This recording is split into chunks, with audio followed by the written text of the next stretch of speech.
welcome to Lost Girl Therapy. As somebody who grew up with anxiety and now works with clients who struggle with anxiety, one of the things that I can tell you that is a really difficult thing to come to terms with is how many years we spend waiting for the other shoe to drop, and then we miss all of the times that it's neutral or good. And it's something that I see often, and it's also something that I experience in my own life. I have very, very few childhood memories. Not because I was traumatized, but because if you ask me about certain events in my childhood, I can tell you when I was afraid, when I was fearful, when I was uncertain, when I was really nervous and I didn't know how it was going to work out. But I cannot for the life of me recall the moments around that time when things were normal and calm and happy and good. One instance is my brother and I were at a vineyard.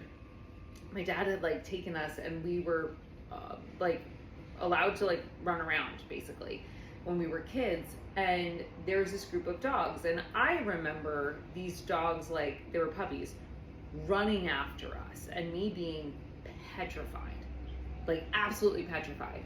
And I was even more petrified because we had wandered not off property, but far enough away that I couldn't see my parent anymore.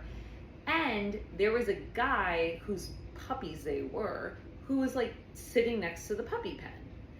And I was so uncomfortable and so afraid of stranger danger, right? In my mind, I think I was probably 6 or 8. I'm here with my brother in front of a strange person that I don't know. There's a ton of puppies. I don't want to pet them because they're barking and yapping, etc. And I'm more afraid that this person is going to hurt us than I am about playing with the puppies. And when I talked to my brother about it years later, he was like, those dogs didn't chase us. They didn't hurt us. They weren't after us. They literally were just puppies who were jumping and laughing and playing on us. And I could not wrap my head around that. I could not grasp the concept that a situation that I remember as being incredibly anxiety inducing and incredibly terrifying could also be a situation that was, by his accounts, normal, nice, playful, and within the realm of possibility. And that was a really key moment where I was kind of oh, you don't have any recollection of positive moments because you were always viewing the world through a fear lens.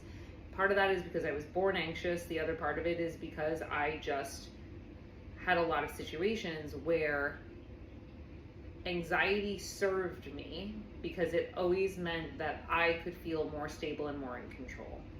Now as an adult, when I put my trust in myself and I put my trust in the universe, I have so many more positive memories of life, and I actually remember the intense memories less.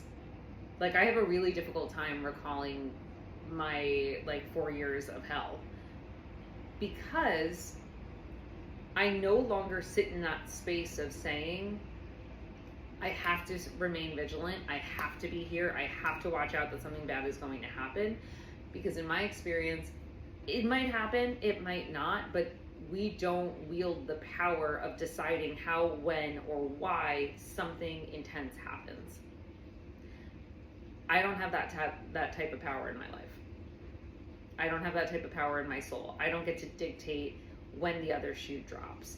And I could spend 99.9% of my life worrying that the other shoe is going to drop and 1% experiencing joy and happiness. Or I could say, all right, there's a 1% chance that this won't work out, and yeah, shit might hit the fan.